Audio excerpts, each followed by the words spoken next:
going on, man?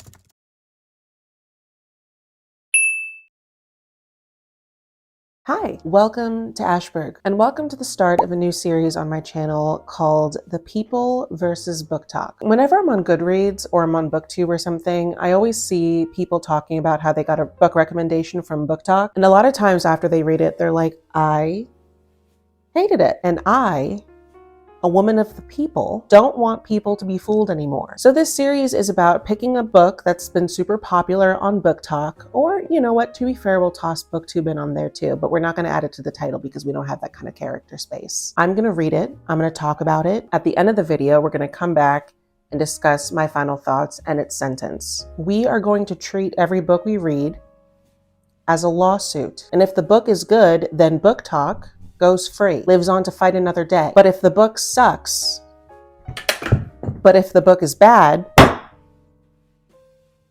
electric chair. And of course, taste is subjective. I'm not the end-all be-all decider on whether or not a book is good, except for here, because I have a gavel. So please all rise for the Honorable Ashburn. Now you might be thinking, Ash, is a judge gonna show up to court in Halloween puppy pajamas? And to that, I simply just have to say something again. So in our first episode of The People versus BookTok, we are tackling The Silent Patient by Alex Michaelides. Statement of the facts. Alicia's life is seemingly perfect. A famous painter married to an in-demand fashion photographer. She lives in a grand house overlooking a park in one of London's most desirable areas. One evening, her husband Gabriel returns home late from work, and Alicia shoots him 5 times in the face and then never speaks another word. Alicia's refusal to talk or give any kind of explanation turns a domestic tragedy into something far grander, a mystery that captures the public imagination and casts Alicia into notoriety. She's sent to the Grove, a secure psychiatric unit in North London. Criminal psychotherapist Theo Faber is captivated by Alicia's story and jumps at the opportunity to work with her. His determination to get her to talk and unravel the mystery of why she shot her husband takes him down a path more unexpected, more terrifying than he ever imagined, a search for the truth that threatens to consume him.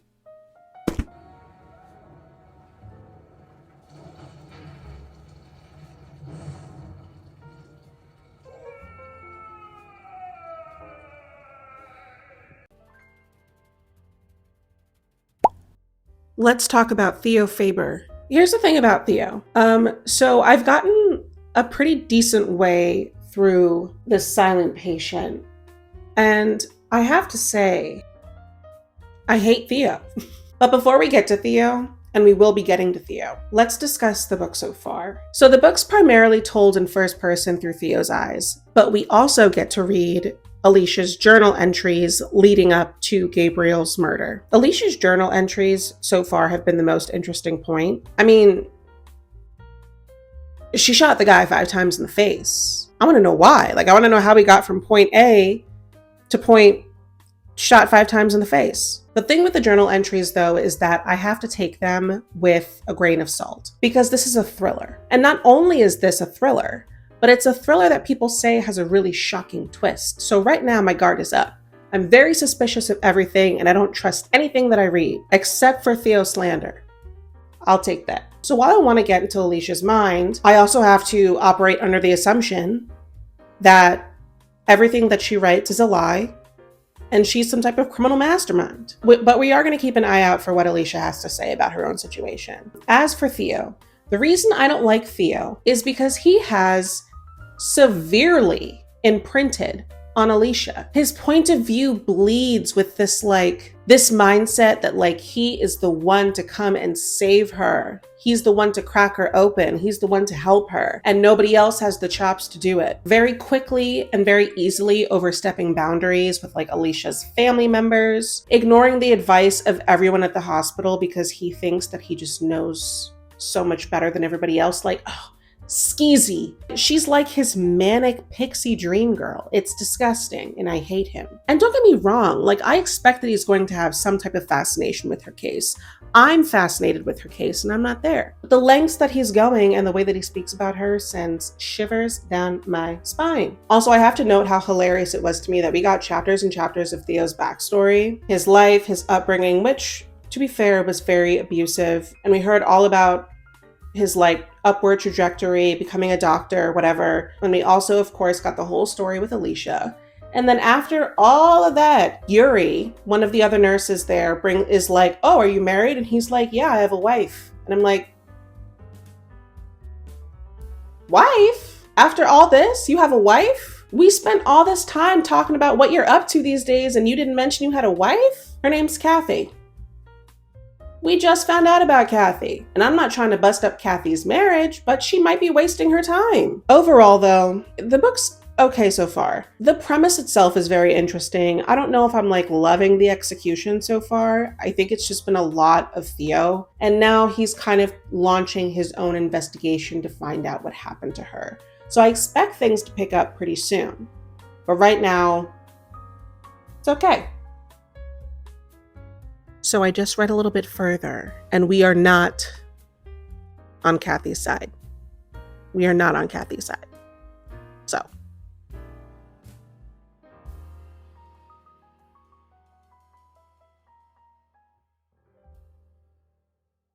So I feel like the last time that we spoke, I spent so much time just on Theo's neck that I didn't really talk about the quality of the book. And I don't regret that because it is what Theo deserves. I do want to just touch base on like how the book's actually going. And how the book is going is I can't stop reading it. The thing about The Silent Patient, and this is how I generally feel about certain thrillers, is that it's so compulsively readable. Like I just can't stop reading it because I have to know what's going on. I just have to hand it to the author. He has me by the bundles. So at this stage, we are a little over halfway through the book.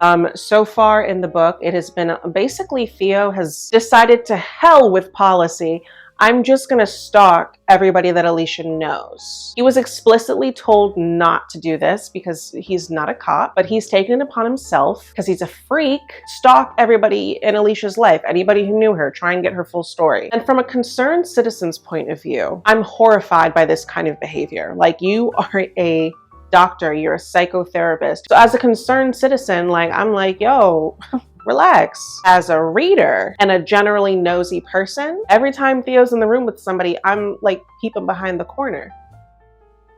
The thing that's so interesting about this book, Alicia was either the victim of extreme misogyny at the hands of pretty much every man in her life, or she's bamboozling us. And what has me hooked is that I at this stage, I really don't know which one it is. Like I get these snippets from Alicia's journal, and don't get me wrong, it's 2022, we believe women, but at the same time, we don't know a lot about Alicia as a person because she's silent. So it's like we don't really know what she's actually like. She's such an enigma. But I think the author just does a great job of making everybody in the book so unreliable. So it's just like so suspenseful. And it's not honestly even like I'm having the best time. I don't feel that excitement and fun and happiness. I just feel sad and trapped.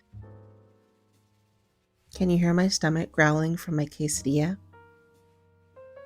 Okay, so where do I even begin with this? We have 60 pages left. This feels so wildly unrealistic, even for thriller standards. The fact that Theo's like this madly and openly obsessed with Alicia, and his coworkers recognize it, and the director of the hospital recognizes it, and there's like no ramifications for that, is despicable. Like, it's not giving mental health center, it's giving Grey's Anatomy, which leads into my next point. I think I know why this book isn't working for me. And the book's not working for me because it's doing the exact thing that it's supposed to do. I mean, I don't know. I honestly don't know whether or not Alicia killed Gabriel or not, whether she's a criminal mastermind or not, whether she's been playing Theo the whole time. If we're to take everything that we've read at face value, Alicia's so dehumanized by like everyone in her life, and it's so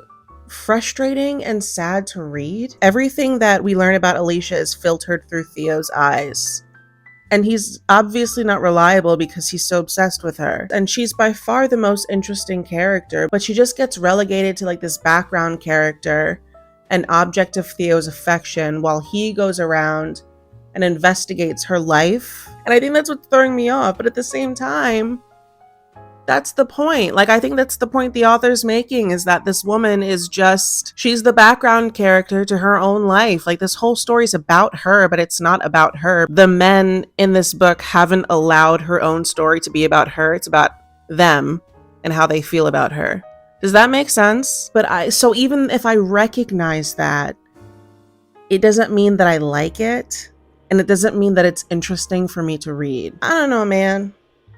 It's gonna come together real soon, and we're gonna find out the truth. I still have a theory in my head. I don't know how accurate it is, because I just feel like I'm being bamboozled after I turn every page. I don't want to make it seem like I think that this is the perfect thriller or this book is so amazing, because I honestly just don't know if I'm there yet. Don't be fooled. I have qualms.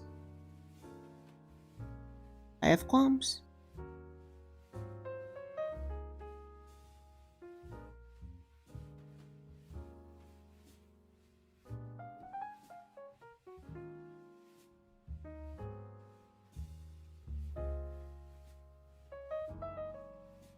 Oh my God. Okay, fair. To be honest, there were parts of that. Oh, I have like to sneeze. I have to sneeze. Wow. Wow. Okay. Okay. There were parts of this that I saw coming, but there were parts of it had me. I don't know. Man, I gotta think about this. I'll talk to you guys in the next segment. So, this was an interesting one. This was a tough one to sentence, because on one hand, I have to give credit to any author who can have me obsessively turning the page. Like, I couldn't focus on anything else besides finishing this book. Also in BookTok's favor is the fact that the ending was pretty solid. I don't think it like blew me away, but I do think the ending was really good, and I don't think there was another ending that could have been done that would have been better. It still felt overhyped to me.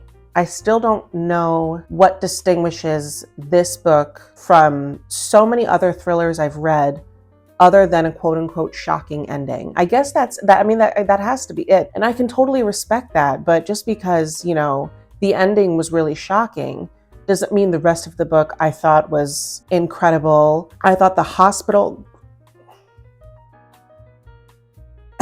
I understand that you're not supposed to like the main character because of his obsession and obvious crossing of professional boundaries with Alicia, and I get that.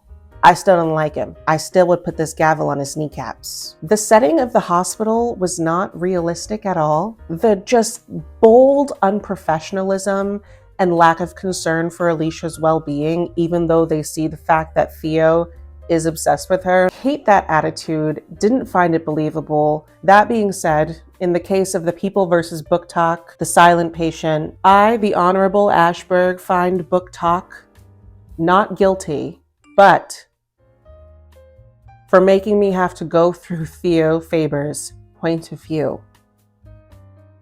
You're fined $10,000 to the court.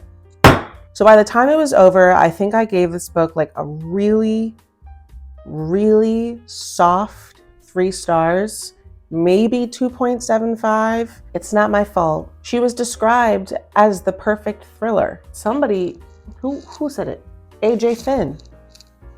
That's who you need to be going after. Set my expectations way too high. So that's all I have today. I hope you enjoyed this video. If you have any other books that BookTok needs to stand trial for, let me know. I'll read them. Let me be the one to throw myself on the grenade to spare you from reading bad books. I hope you have a great day. I hope you have a great night, and I'll see you very soon. Bye.